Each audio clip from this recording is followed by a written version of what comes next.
Hello everyone! Welcome back to my channel and Happy New Year sa ating lahat. In this video, ipakita ko sa inyo yung pagluto ko ng pancit canton. At yan po ang mga sangkap po. Meron po akong pork mandarin sausage po ng Virginia. Kasi mabango yung pancit kapag merong sausage po. Ayan po ang mga sangkap ko.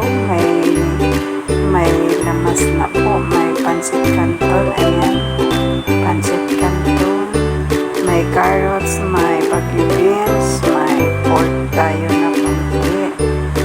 Ayan po ang mga lamas natin sa sahog po. Ayan po. Ginisa ko na po yung baoy. At nalagay ko ng patis. Ayan po. Nalagay ko na po.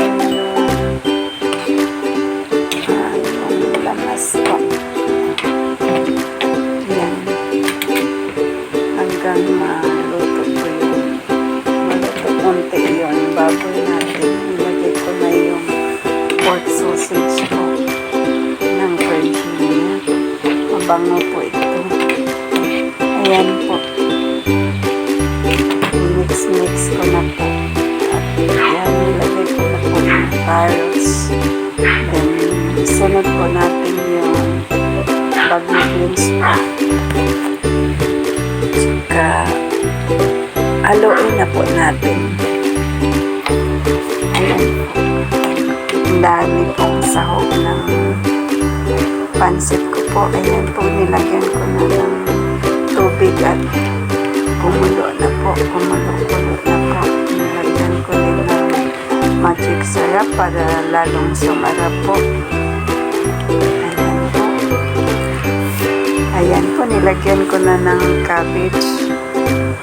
Yan, pang sahog yan. Ayan, bunod ko na yung, ilagay ko na yung pancit canton. Ayan po, minix ko na po. Ayan. Last na yung cabbage at saka yung onion spring. Ayan, minix ko na po. Ayan, masarap po to. Ang bango. Ayan, luto na po. May kalamansi po. May pipino po tayo. Ayan po, may kunting gulay. At kakain na po tayo.